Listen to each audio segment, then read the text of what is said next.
Comment reconnaître le burn-out? Aujourd'hui, peut-être que vous avez un petit peu le ras-le-bol de tout, et peut-être que ce ras-le-bol n'est pas complètement dû au hasard. Peut-être que c'est pas une fatigue générale de la vie. Ce n'est peut-être pas parce que vous n'êtes pas content de ce que vous vivez, que vous n'avez pas ce que vous voulez. C'est peut-être dû à un burn-out.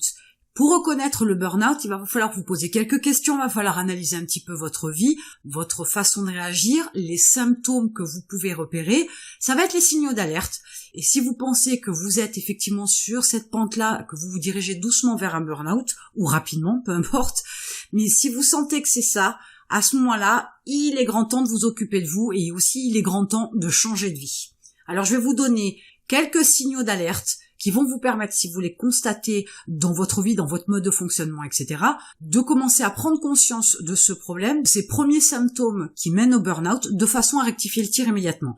Alors le surmenage professionnel, il est pour tout le monde pareil, entre guillemets, dans la mesure où tout le monde peut y être sensible, tout le monde peut basculer un jour ou l'autre, que ce soit des travaux très physiques, que ce soit des travaux très intellectuels, que ce soit des niveaux simples de réflexion ou que ce soit des niveaux élevés, peu importe, ça touche tout le monde et on peut à tout moment basculer de l'autre côté. C'est pour ça qu'il est aussi intéressant de bien comprendre que lorsqu'on veut devenir entrepreneur, ça ne sert strictement à rien de travailler 20 heures par jour. Ça ne sert à rien, vous n'êtes pas efficace, vous dormez pas assez, vous n'êtes pas assez détendu, donc pas productif, pas créatif, etc. Donc n'allez pas rentrer dans un système où vous devez travailler 20 heures par jour, ça ne sert strictement à rien si ce n'est quelque part de mener au burn-out, bien évidemment. Alors voilà quelques signaux d'alerte. Tout d'abord, faites attention. Si vous vous sentez fatigué, mais fatigué physiquement, il peut y avoir de la fatigue physique parce que votre travail est physique, il y a la fatigue physique aussi parce qu'on vieillit, il y a celle qui provient aussi du changement de saison, il y a celle qui va venir aussi parce que vous avez attrapé un petit virus, vous êtes malade, une petite grippe, un rhume, peu importe. Donc il y a une fatigue qui paraît entre guillemets normale, et il y en a une qui traîne en longueur et qui est vraiment difficile, et pourtant on dort, et pourtant on prend le temps de se reposer, on prend peut-être même des vitamines, on mange des aliments qui sont énergétiques, etc. Mais on sent cette espèce de fatigue qui nous traîne et dont on n'arrive pas à se débarrasser. Donc ça peut être un premier symptôme auquel vous devez faire attention.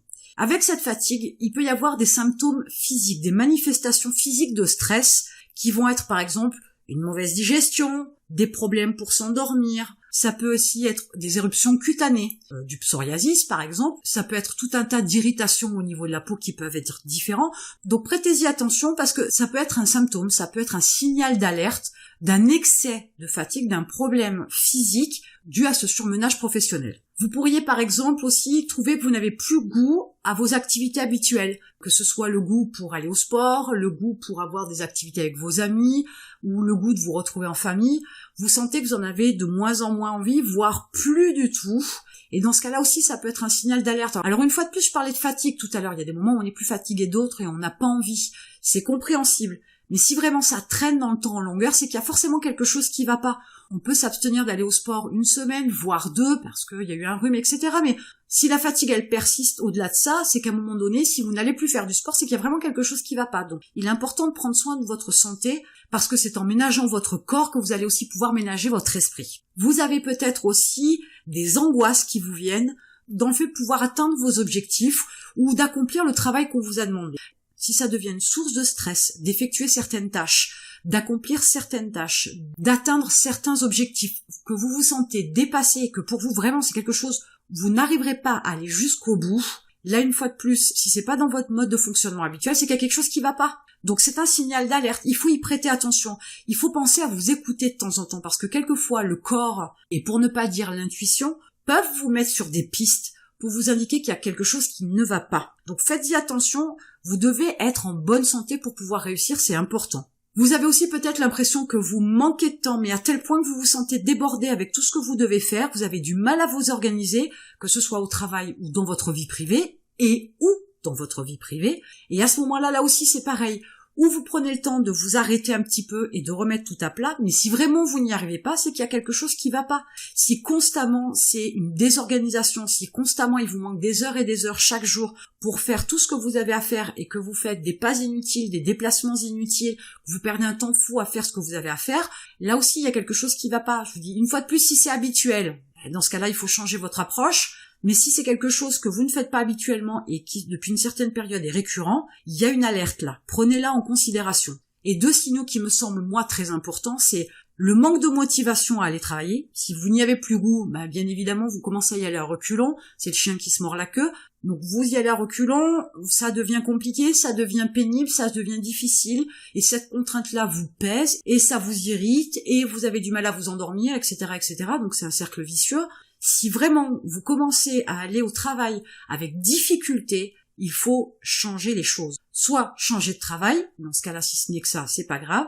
Soit c'est aussi un signal du burn-out, et dans ce cas-là, il faut rectifier le tir aussi. Le deuxième signal qu'il est important pour moi de regarder, c'est quand vous commencez à être négatif dans tous les domaines, que ce soit pour vous, pour les autres, pour votre travail, le monsieur qui traverse la route, l'abruti dans sa voiture qui, devant vous, ne met pas de clignotant. Si rien vous agace et que vous êtes tout le temps dans le négatif, qu'il n'y a plus rien de positif, qu'il n'y a plus de joie, il n'y a plus de sourire, il n'y a plus rien, là aussi c'est un signal important de mal-être. Vous ne devez absolument pas vous laisser emporter par la négativité. Reprenez-vous en main, prenez rendez-vous chez le médecin, ça c'est moi la première des choses que vous pourriez faire, et analysez aussi votre environnement, que ce soit au travail bien évidemment, puisque le burn-out c'est plus du surmenage professionnel, on peut appeler plutôt dépression un problème de vie, mais regardez votre environnement, regardez comment tout cela s'imbrique, comment vous vous imbriquez aussi dans cette vie-là.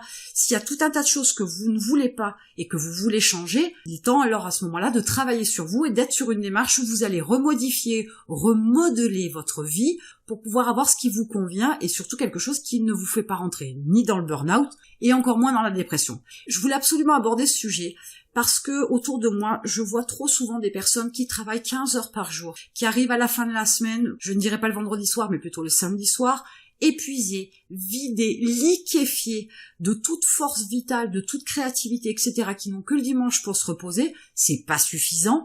Et ils rattaquent le lundi, ils sont encore fatigués sur les genoux. Et le problème, c'est que quand on est sur cette démarche-là, cette fatigue-là vous empêche de réfléchir correctement, vous empêche de travailler correctement, vous empêche d'être proactif, vous empêche de réfléchir, d'être créatif, de penser à tout un tas d'idées qui peuvent développer votre business ou d'une porte de sortie s'il y a un problème que vous avez, d'une solution, etc. Donc, il est important de faire attention à votre bien-être, votre équilibre, et le surmenage professionnel peut arriver très vite sans vous en rendre compte.